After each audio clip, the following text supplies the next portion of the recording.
अब तक आपने रिकवरी एजेंट की दबंगई के आगे बेबस लोगों की कहानी सुनी होगी, मौत का तमाशा बनते देखा होगा। लेकिन आज बैंक का ये कर्मचारी धोखाधड़ी में फंस गया। ना सिर्फ फंसा बल्कि इसकी कीमत उसे जान देकर चुकानी पड़ी। जान तो दे गया बैंक का वो अधिकारी, लेकिन मौत की स्याह सच और सच के साथ कई सवाल छोड़ गया है। सवाल, कैसे लोन के नाम पर बैंक में धोखाधड़ी होती है, कैसे इस धोखाधड़ी के खिलाफ आवाज उठाने पर सजा मिलती है, कैसे धोखाधड़ी के इस खेल में रामगढ़ पुलिस शामिल होती है, कैसे जांच के नाम पर प्रताड़ना मिलती है, कैसे पूरा का पूरा सिस्टम धोखाधड़ी के इस खेल में मिला हुआ है। मेरा भाई विप्रो में पहले as a IT engineer job करता था बैंगलोर में। उसने वहाँ से बैंक ऑफ इंडिया के लिए वो अप्लाई करके वो यहाँ रामगढ़ में ज्वाइन करता है as a probationary officer.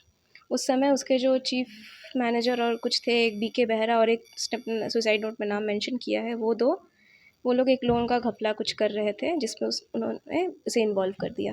As per the bank conventions, probationary officer को आप ऐसे लोन इंस्पेक्शन में ना ले सकते हैं, ना आप दे सकते हैं, ना उसे साइन करा सकते हैं। उन्होंने उसे फोर्सफुली उसमें साइन करा के इन्वॉल्व किया।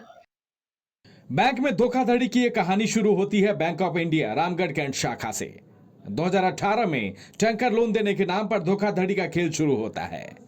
धोखाधड़ी के खेल में बैंक के कई बड़े अधिकारी इसमें शामिल कराते हैं सुप्रियो मजुमदार को।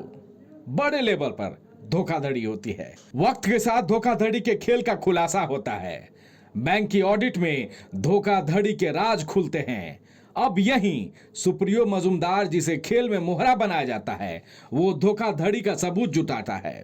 फ्रॉड लोन की सीबीआई जांच में सुप्रियो मजुमदार को क्लीन चिट मिलती है, लेकिन इस क्लीन चिट के आगे मुसीबत का पहाड़ सुप्रियो मजुमदार के लिए खड़ा है।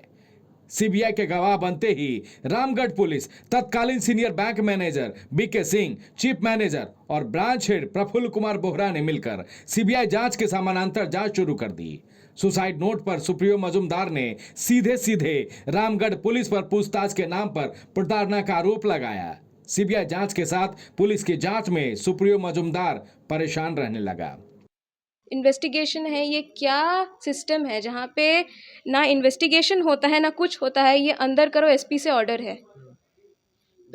डरा दिया जाता है, हरास किया जाता है। वो डिप्रेशन में था, वो रोज बोलता था मुझे अरेस्ट कर लिया जाएगा। एक इतने होनहार, इतने ऑनेस्ट और इतने अच्छे एक ऑफिसर को इस कदर उसको डिप्रेशन में डाल दिया गया कि वो मजबूर हुआ अपने जान ले लेने में। सुप्रियो मजुमदार के 5 पन्नों के सुसाइड नोट में अपनी मौत का जिम्मेदार रामगढ़ पुलिस को ठहराया है। बैंक के उन कर्मचारियों को ठहराया है जो फ्रॉड लोन में शामिल हैं। रामगढ़ पुलिस की प्रताड़ना और बैंक अधिकारियों की धोखाधड़ी का खेल का अंत सुप्रियो मजुमदार की मौत से हुआ है। परिवार अब न्यायिक जांच की मांग कर रहा है। रामगढ़ पुलिस की प्रताड़ना का जवाब मांग रहा है। रामगढ़ के जो सीनियर ऑफिसर्स थे, बीके बेहरा और एक जिनका नाम मेंशन किया है, और रामगढ़ पुलिस को अपने मौत का सोली जिम्मेदार उसने ठहराया है। और उसने कहा है कि मेरे परिवार को तंग ना किया जाए, क्योंकि उसे पता था कि हम उसके लिए उसके न्याय के लिए लड़ेंगे। उसे पता है कि उसके घर वालों पे भी आँच आ सकती है, इसलिए उसका निवेदन था सबसे कि उसके घर वालों को सुरक्षा दी जाए। सीबीआई जांच का है, हेमंत सोरेन से का आग्रह कि पूरा सीबीआई जांच करा के पुलिस अधिकारी को दंडित किया जाए। जिसका बच्चा जाना था वो तो जा चुका है, अभी नया शादी हुआ, इसका बच्चा भी नहीं है और इसका सुसाइड कर लिया इसने।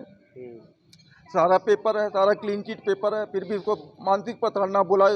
रीडर ने कहा था कि पैसा देके केस को मैनेज करो। सुप्रियो मजुमदार की खुदकुशी में धोखाधड़ी का खेल है। खेल में पुलिस की प्रताड़ना है और इस प्रताड़ना में एक परिवार की बेबसी है, जिसने अपने बेटे को खोया है, जिसने अपने पति को खोया है। संवाददाता मुर्शिद के साथ ब्यूरो रिपोर्ट, न्यूज़ बाइस्कोप।